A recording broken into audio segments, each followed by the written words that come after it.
What's up, YouTube? Today we are going to be working on some of the front end parts on this Toyota Dolphin 1977. The steering, let me show you real quick.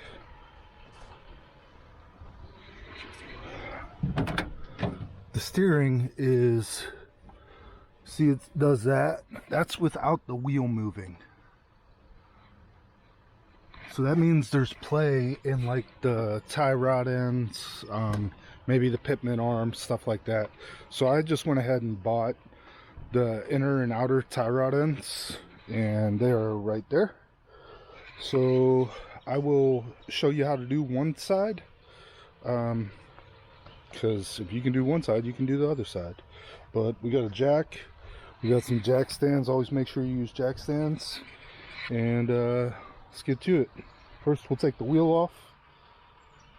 Well, no. First, we'll crack the lug nuts loose, jack it up, then take the wheel off, and then I'll show you the rest.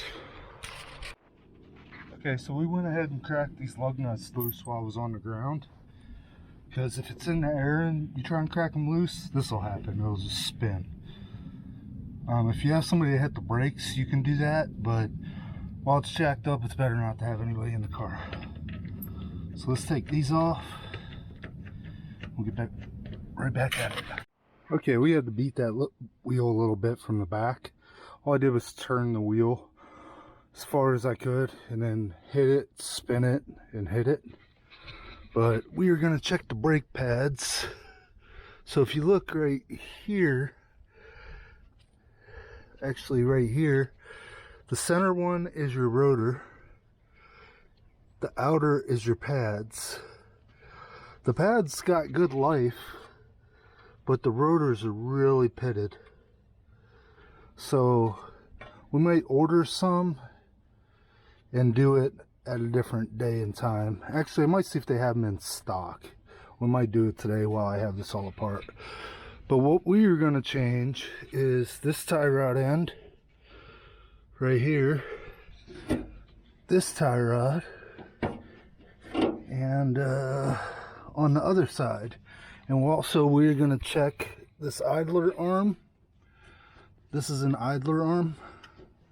And then we will check on the other side. There's a pitman arm that goes to the steering box. But let's get this apart and then we'll go from there.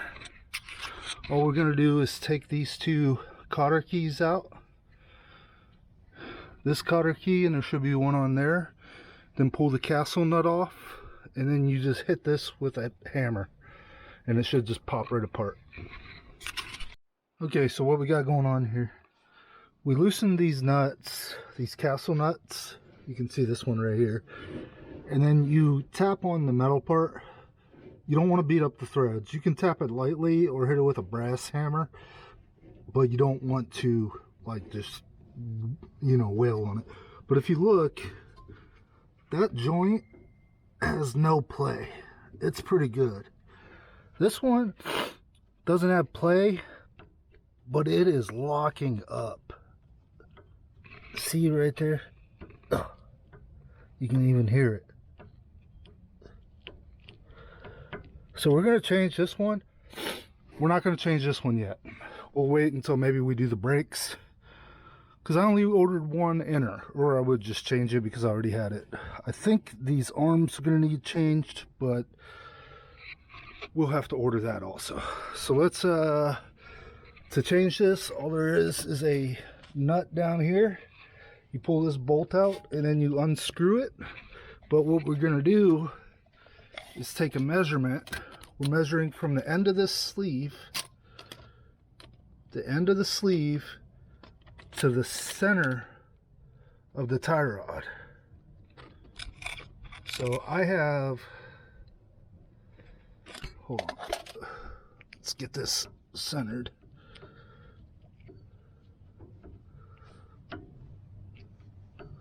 That should be about right. Sorry for the camera work. So this is right at, I would say, a little over 10 5/8. So 10 and 10/16 maybe? We'll go with that. 10 and 5/8 to a little more. Okay, let me get this off and we'll put the other one on. Okay, one more thing just so you know. This is reverse thread, meaning you got to turn it. Usually you would go lefty loosey, righty tighty. On this, you go righty loosey, so you're spinning it clockwise or right to loosen it. And the reason it does that is because when they go to adjust these, there's two. This is your adjuster. Hopefully you can see that. But this is your adjuster right here. So what they do is they loosen this jam nut, or not jam nut, this nut, and then they'll twist this adjuster and it'll bring them in or out at the same time. Your inner tie rod and your outer tie rod. So it'll bring them in or out. So you don't want one to have, like, you know, only a few threads than one to have a bunch of threads, because if they go to adjust it, the one with a few threads will probably just fall out. All right, we're just gonna take this out and then we'll put the other one in. Okay, so if you look at these, this is the old one. You can see that they are a little bit different, but that's just different manufacturers. That's why we measured. You never want to count the threads. That'll get you close, but see how these threads are longer? So it would be wrong. So you always measure. And then afterwards we'll get an alignment also, but this will get you close enough to where you can drive it to the alignment shop. One more thing, these are also side specific. What I mean is one is left and one is right. Right being your passenger side. This one has a R. Sometimes they don't have that, so you got to match them up. Because if you see, they're bent. So if you put the left one on, it would be bent the wrong direction and your steering would be off. But now let's measure this. And we still need to go in some more. Let me take this nut and stuff off so I can see better. We'll leave that on.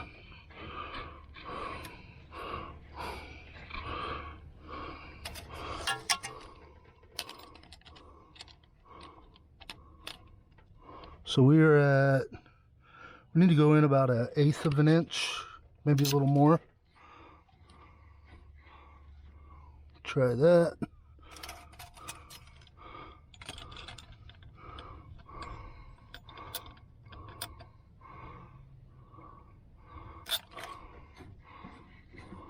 Oh, I'm going the wrong way.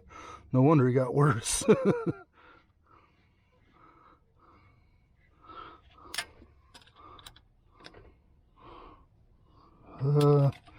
Try one more.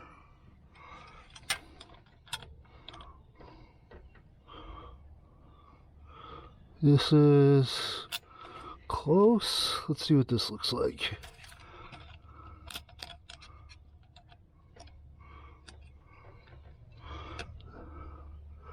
That pretty much, as long as the ball is straight.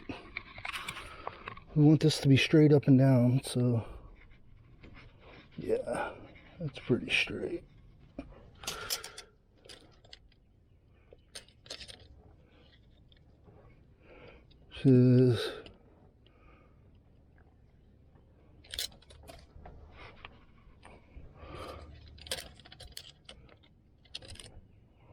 That should be good enough to get us to the alignment shop. So the easiest way to tighten this back down, put this back in here. You want to get these tight first, your inner and outer castle nuts. Then get your castle nuts put on and your circlips through them, not circlips, your cotter pins through them. And then we'll go back and tighten these tie rod adjusters. Okay, not all of them will have it, but this is a grease zert. So these tie rod ends are greasable. So underneath, let me see if I can get you under there. Underneath, right here, there is a little bolt. You're going to take that out and put the grease zert in. That way you can grease it. Some of them aren't serviceable, Some of them are lifetime sealed. I like the ones that are serviceable because then you know they're getting grease. Especially if you're going like off-road and stuff where you have water and mud or dirt. But I like the greasable ones personally. But maybe somebody should do a test like the reliability versus. Maybe that's something for Project Farm. If you ever watch him, he's cool as crap. But if you haven't, go watch Project Farm. He does unbiased reviews. It's pretty cool. Okay, we got the nut on. We got the cotter key in on both sides. This feels sturdy. That feels sturdy. I was thinking this idler arm, I might pick one up anyways, because the bushing is starting to crack and there's no way to grease it. So I might pick one of those up. But let's put the wheel back on. I'm going to order brakes for it because those are pitted pretty badly. And then we'll go from there. Okay, the other one's the same, but the inner is binding up a little bit. So I'm going to go ahead and replace that inner. And when I order brake parts, if the steering's not better, I'm going to go ahead and replace this pivot arm and the idler arm on the other side. The ball joints seem to be in good shape. I got no up and down play, so the ball joints seem to be good. So hopefully it's just these joints. I know the sway bar bushings are bad, so I'm just waiting for those. They were supposed to be here yesterday, but they said they heard a dog, so they couldn't drop them off. It must not have been our dog. I don't know, but it was nighttime, so they probably got scared. Anyways, thanks for watching. Like, comment, subscribe. Make sure to check out both my YouTube channels, Nomadstiles and Nomadstiles, and I'll see you on the next one.